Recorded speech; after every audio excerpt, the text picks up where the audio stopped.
সৎ মায়ের পছন্দ করা ৩৪ বছর বয়সী প্রবাসী ছেলের সাথে আমার যখন বিয়ে হয়, তখন আমার বয়স তার অর্ধেক।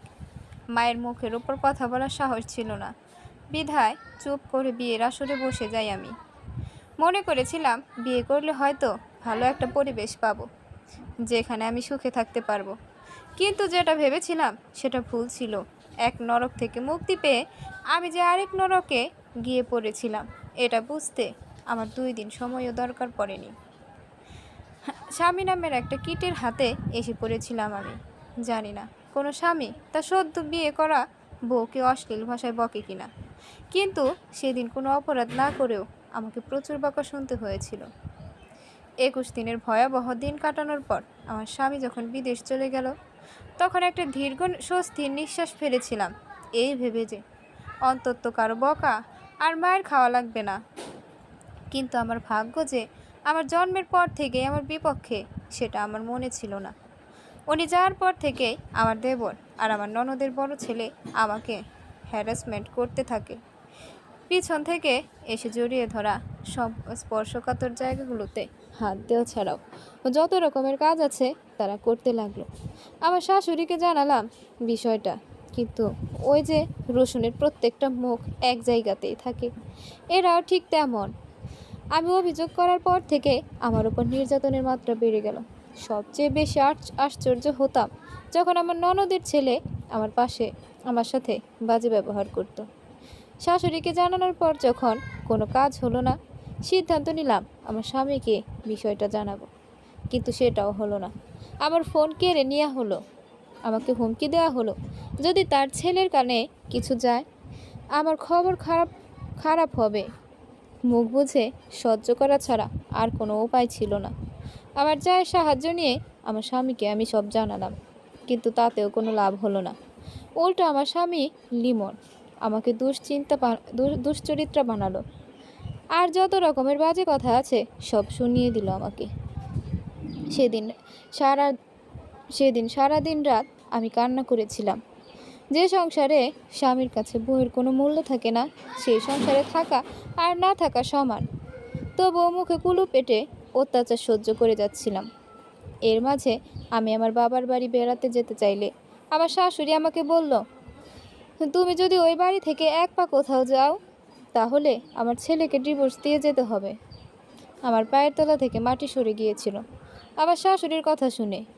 বাপের বাড়ি যাওয়ার সাথে যে ডিভোর্সের সম্পর্ক আছে, সেটা আমি প্রথম ওই বাড়ি থেকেই দেখেছিলাম। এভাবে 7 মাস কেটে যায়।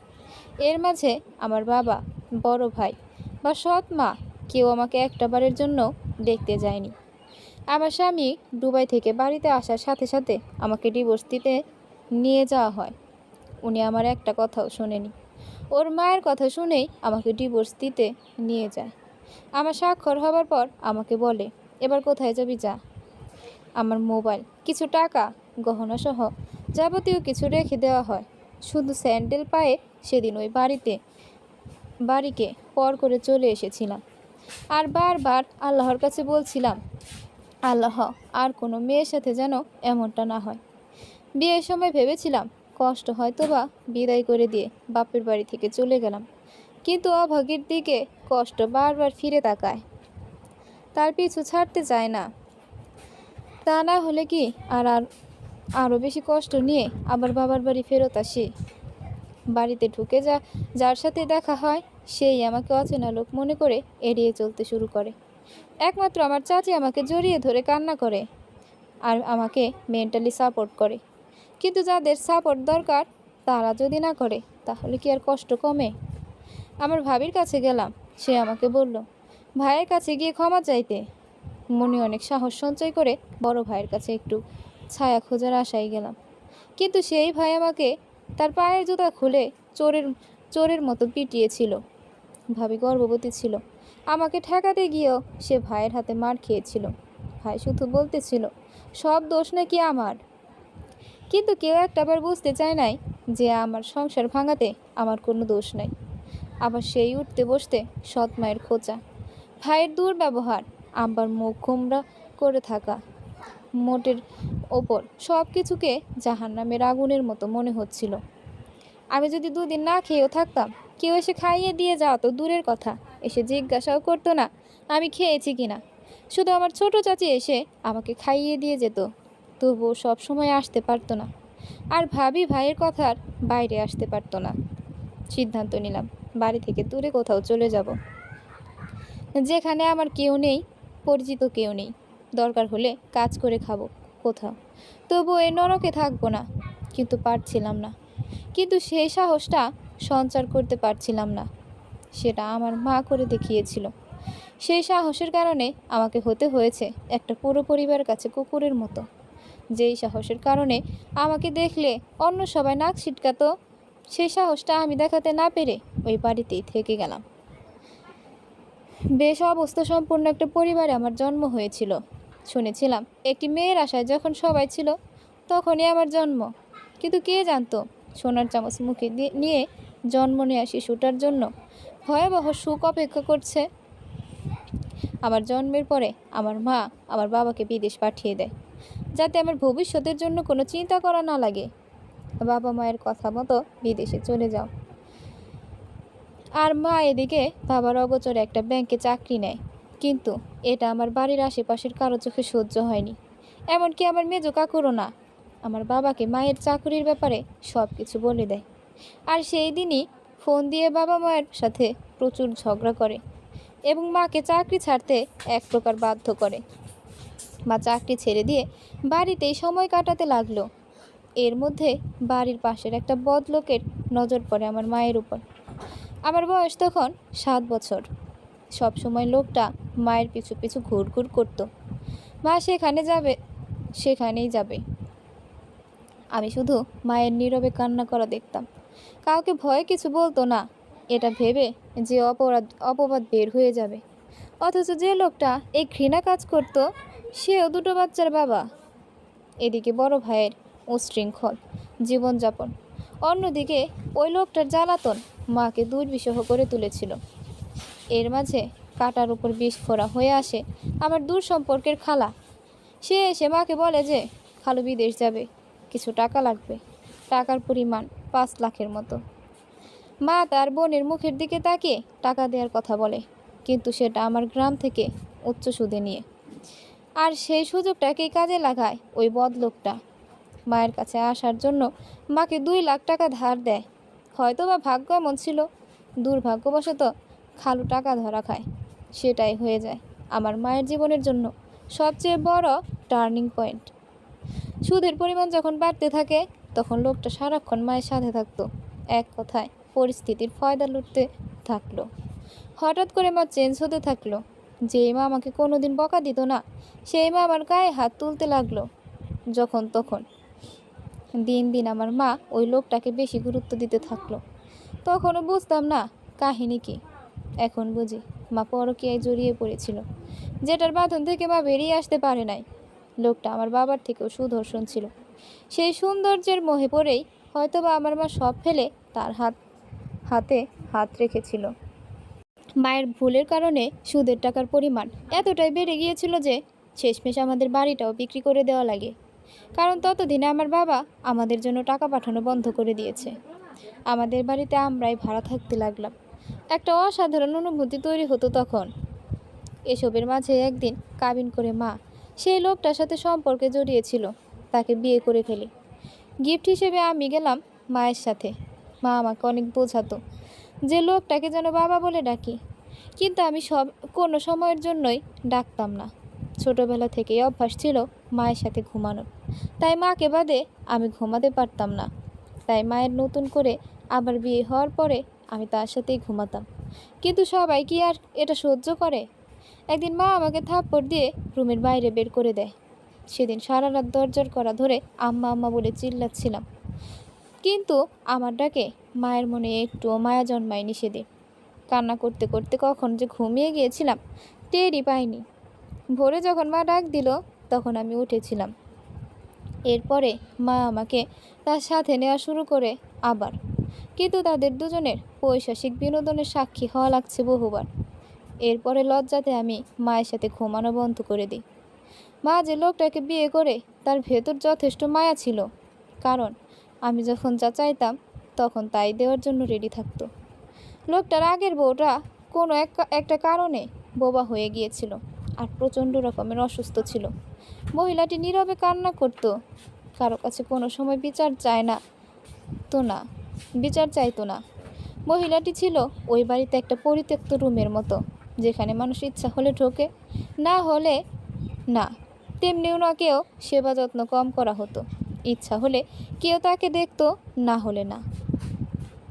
একদিকে মায়ের বাজে ব্যবহার, আর বাবা তো এক প্রকার ভুলেই গেছিল।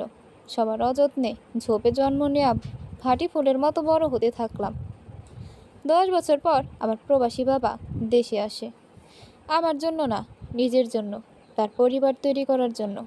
বাবা দেশে আসলে মা এবং লোকটা আমাদের এলাকা ছেড়ে তার নিজস্ব বাড়িতে চলে যেতে চাইল। বুদ্ধিটা অবশ্য মায়ের নতুন স্বামীর ছিল। আর এই যাওয়াতেই মাকে একটা শর্ত জুড়ে দেয়, সেটা হলো তিনি আমাকে তার বাড়িতে নেবেন না। মা সেই শর্ত মেনেও নেয়, আর আমাকে কোনো একটা উপায়ে আমার বাবার কাছে পাঠিয়ে দেয়। বড় ভাই তখনও বিদেশ, থাকলে হয়তো বা আমাকে তাদের বাড়িতে রাখতো কিনা জানি না। বাড়িতে এসেই বাবা বিয়ে করে। এবার এসে বললাম সৎ মায়ের সংসারে। বাবা আমার সাথে কথা বলতো না, নতুন মাও না। বোবার মতো দিন যাপন করা লাগতো। প্রথম অনেক কেয়ার করে টিফিন বানিয়ে আমাকে স্কুলের পথে পাঠিয়ে দিত। রাস্তার ভাড়ার টাকা থুতু দিয়ে গণে দিত, যাতে একটা টাকাও বেশি না যায়। আমাকে দিয়ে তিনি কোনো কাজ করাতেন না, কিন্তু দিন শেষে ঠিকই কোটা দিতেন, এই বলে যে আমি কোনো কাজ করি না কেন। মানসিক অত্যাচার করতে থাকেন তিনি আমার উপর। রাস্তাঘাটে কেউ যদি ডিস্টার্ব করতো, বাড়ি এসে বললে নতুন মা আমাকেই বকা দিত। এটা বলতো যেমন মা তার মেয়েও তেমন, যেমন মা তার মেয়েও তেমন। নতুন নাগর না ধরলে তোদের দুটোর একটারও ভালো লাগে না। নীরবে কান্না করা ছাড়া আর কোনো উপায় আমার হাতে ছিল না। আমি একটা মেয়ে, যেখানে আমার কারো সাথে চোখে চোখ রেখে কথা বলাও পাপ। কোনো সাহায্য করার লোক ছিল না। বাবার সাথে কথা বলার কোনো সুযোগ ছিল না।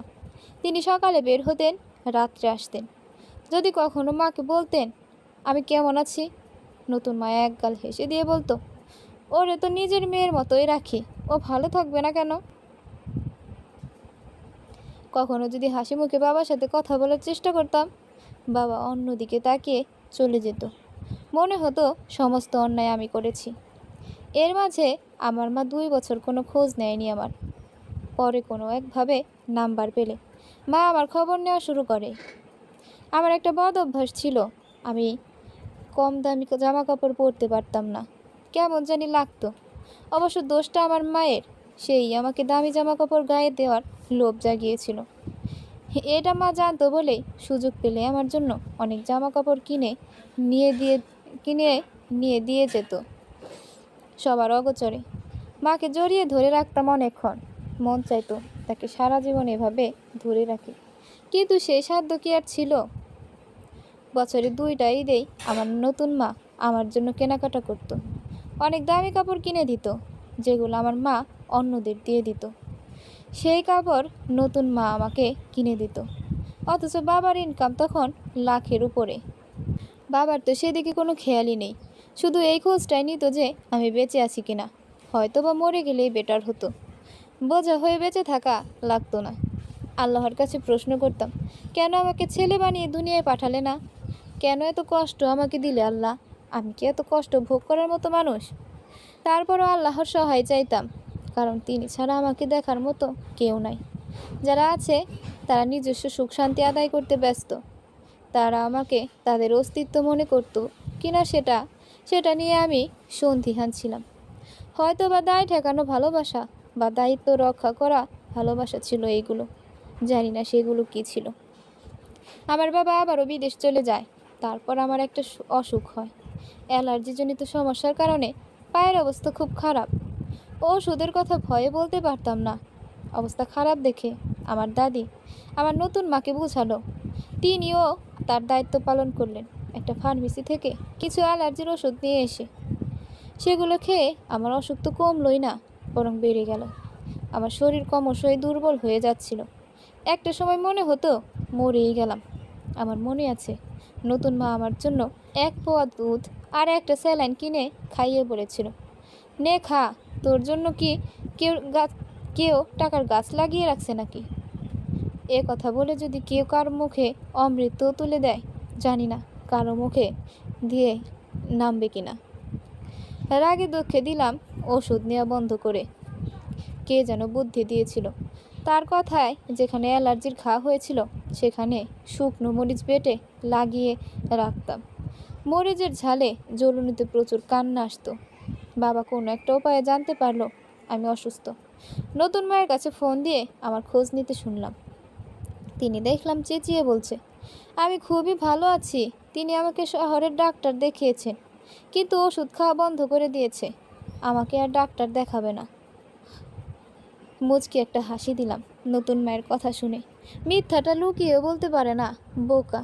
আমি তো ঠিকই শুনে ফেললাম। আবার ভাবলাম হয়তো বা আমাকে শুনিয়েই বলতে চেয়েছে। তবে আমি একদিক দিয়ে ভাগ্যবতী ছিলাম বলা চলে।